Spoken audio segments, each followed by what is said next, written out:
Adler Life Coaching and Training is now offering free online yoga classes, all set in different outdoor natural environments. And every week we're going to focus on a different sport theme to help you get ready and feel great.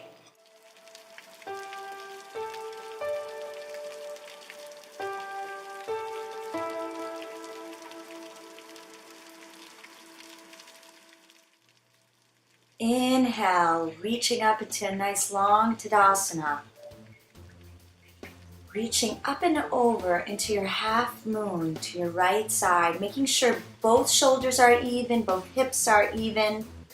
Inhale to come up and exhale as you reach to the other side.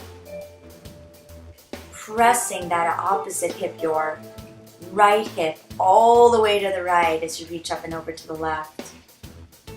Now we're going to go back, so you're going to drop your head back and just allow gravity to do its job as you press your hips forward, reaching your arms back, your head back, your chest back. Very important to really press those hips forward and press firmly into your feet. Exhale as you do a forward fold. Hands go on the ground or on a block, and just start bending your right and your left knee, loosening up your back. You can do a deep bend if that feels good for you. And then slowly reach into your forward fold. Inhale, look up. You can put your hands on your thighs, or you can keep them on the ground or on a block. Exhale, forward fold. Reaching your right leg back. Keeping that heel up. Reaching your right hand down, left arm up. Doing a nice gentle twist. Slowly going to the other side, right hand down, left hand up. Try to keep your hips even and really press that right heel away. Reaching into your crescent lunge, shoulders are down, hips are forward. Don't forget to breathe, deep breathing. Exhale as you place your arms down, bringing that right leg a little more in this time.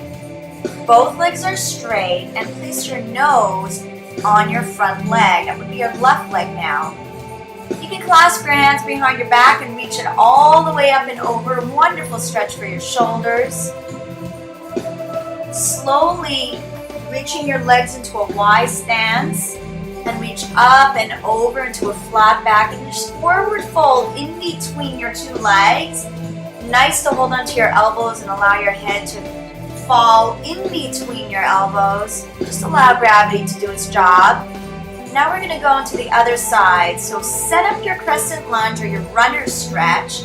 Make sure your shoulders are nice and long down the back. Your back is straight. And we're going to go into that side twist. Left arm up, right hand down. Shoulders are pressed down back. Exhale as you switch sides. So left hand down, right hand up. Making sure that that left leg is pressing all the way away from you. That left heel's pressing back. Bringing that left leg forward a little bit. Your legs are closer together. Just stretch over your right leg. You'd like both legs to be straight, so you can bring your legs as close as you need to. And always clasp your hands behind your back and just stretch them up.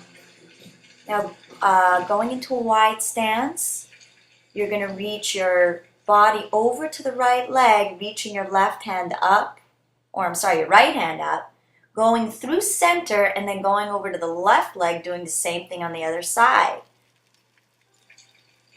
Relaxing through center and then slowly rolling up. Inhale, reach up. Long, beautiful Tadasana. You can always do a back bend if you like. Exhale, forward fold. Inhale, flatten your spine, flat back, and now reach into your thunderbolt position, Utkatasana. This is what it looks like from the side. So you're going to press your hips all the way back, have a seat in a chair, reaching your arms forward and up. Your arms can come together, and a long hike like I did might not work very well. Exhale, forward fold. Let's get ready for Warrior One. So reaching your right leg back, turn it out, and reaching your arms up. Try to get both hips straight. Exhale into your Warrior Two. Right arm comes up, left palm down. Reach into your reverse warrior. Try Try to keep your shoulders down. Now let's set up for triangle. Both legs straight, right arm down, left arm up. That right hand doesn't have to reach the floor. Sometimes I like to keep it nice and high and just lengthen my spine as I reach my left leg, my left arm up. Bringing your right leg a little closer in, let's do a reverse triangle. Just reach that left arm up. Exhale, forward fold over that right leg, and then go through center in between your two legs to slowly roll up. Let's do the other side now. Inhale, reach up into Tadasana. Exhale, forward fold. Inhale, flatten your spine, and into Utkatasana, Thunderbolt position. Here again, let's look what it looks like from the side. Hips go back, reaching your arms forward and up. Palms can come together or just keep them shoulder width. Exhale, forward fold. Nice to always shake out your hips a little bit, your back. Now let's set up to warrior one. This time your left leg goes back. Turn it out, 45 degrees, reaching your arms up. Hips are even. Exhale into warrior two. Left palm up, right palm down. Let's reach into your reverse warrior. Shoulders are even, and shoulders are pressed down the back. Now we're going into our triangle. You can always bring those legs a little closer together. Left palm down, right palm up. Keeping your shoulders down the back. Don't worry so much about how low that left arm is. Reach more with your right hand. Exhale over that left leg. Bring that back leg a little closer in. And let's do our reverse triangle. That bottom hand can go either on the inside or the outside of that right leg. And reach that opposite hand up. Relax in between your two legs. Forward fold over. Roll up and you're done. Health tip of the day. I want to encourage you to do things that you're scared of. Do something that you're scared of or maybe a little bit uncomfortable with. Do one thing every day. And the reason why I say that, fear or the chemicals that are produced when you're scared are actually the exact same chemicals that you produce when you're excited. Think about that. When you're actually scared, the exact same chemical reaction happens when you're excited. And if you just shift how you think about fear, it'll help you to get over it or to at least move through it. I mean, think about like when you're on a roller coaster, something that I'm not like in love with. I don't like roller coasters because I'm really scared of it. But when you're on that roller coaster and you're going through it and your stomach is maybe going up and down, there's also this level of excitement, right? And then when you're done with it, how exhilarated do you feel? You're like, wow, that was ridiculous. That was so awesome. Sorry. Which is why you go back online and you want to do it again. But there are many kinds of fears or excitements that you can do. It doesn't have to be anything too crazy. In fact, I think that's one of the reasons why I like to go on a mountain.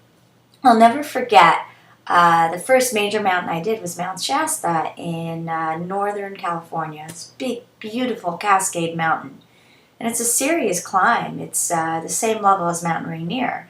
And in terms of difficulty and danger. So we got up to 11,000 feet and in a place called Helen's Lake. And the winds, in order to get up there, the incline was at about 38-degree incline, really steep. It was all on ice, so we had crampons and an ice axe. And remember what I said, this was my first major mountain. In fact, everything else I did was just a nice stroll, hike in the woods, comparatively speaking. It was my first time with ice axe and crampons on as well. And I'm on this major mountain, 38-degree incline. The winds were probably about 45, 50 miles an hour. It was so strong that the wind actually knocked me down twice, even though I had the ice axe and crampons there holding me down. Also, I was a beginner, still am, and I I probably might have not been doing it as efficiently as I should. But regardless, the wind pushed me down. I look at the mountain guide that was helping me up the mountain, and I was all the way at the end of the group. I was the slowest, I was the weakest, and I was probably the most fearful one in the group. And I look at him and I say, just letting you know, giving you a heads up, I'm about to have an anxiety attack. He's like a 20-year-old who's been to the Himalayas, probably been doing it his whole life. He goes, no, you have nothing to worry about, you're fine. So we get up to Helen's Lake, close to 11,000 feet, and I'm like, yep, here it is. And I just start crying, and I'm very, very, very scared. At that point, there was another girl on our team who actually started to fall a little bit out of control, and she ended up doing a self-arrest, and she was fine. And that's when the lead guide said, you know what, we got to go. There was a major there was a major cloud that was almost kind of looked like a tornado, a little tornado. When that cloud is above any mountain, Mount Shasta seems to favor that kind of cloud, that's a signal to go down. And so between that and the girl who was a pretty experienced climber fell out of control, the trip was canceled, and we were on our way down. And I was really scared. Even going down, I knew that the trip was canceled. We were leaving that windy area, but that gave me a lot of trauma, just that experience. But the interesting thing was, as soon as I got back to the car and I knew I was out of danger, and I saw the summit being completely enveloped by this now huge cloud and huge storm, I turned to my boyfriend and I was like, can we do that again next year? I couldn't believe it, because on the way down, I was saying, you know what, I'm done. I don't ever want to do this again. I don't want to put myself in that kind of, situation again. But I realized when I got to the car, what I did was extraordinary. That something that most people will never experience. And I also did something that I was really, really scared of, and at the end I was okay. And it made me want to do something like that again and give myself that calculated risk. And there was this level of excitement and celebration that, you know what? Yeah, I didn't summit, but I accomplished something that I never thought I would do.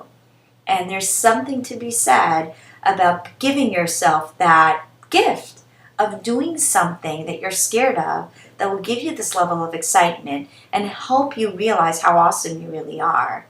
And I went on to continue to do different climbs. I ended up climbing Mount Whitney using via the Mountaineers route, which is not the regular trail that most people go on. Again, something that I was really, really scared of doing the whole time. It involves Class 3 scramble, which is pretty hard and pretty scary. And I continue to explore that. And I think for most of you that I know that we're talking at a level of an extreme fear, which most people, that's why most people don't do something like mountaineering. But you know what? Thinking of doing something like a handstand against a wall and allowing yourself to move away from the wall, or even a headstand, any kind of inversions does the same thing. A lot of people are scared of it. I myself sometimes get scared doing inversions, which is why I like to be near a wall, and then I slowly move myself away from the wall. Or I just have someone there next to me and I do it, and I'm like, just be there, baby, catch my legs. And I explore, doing inversions with knowing that someone is there, with me in case I need help. Which is why I'll do a mountain or I'll climb a mountain, but I'll have guides with me so that I know that there's a level of protection if I need it. And so doing calculated risks is a wonderful thing for you to do. And you can explore it in so many different ways. I know someone who learned how to scuba dive so that he can get over his fear of the water. And he ended up doing a triathlon after that. It was just amazing, So many ways to introduce fear into your life in a calculated way that will really help you grow as a person. So that's my advice for today. I'll see you next week. Thanks for joining us for Yoga and Nature, and I'll see you next week.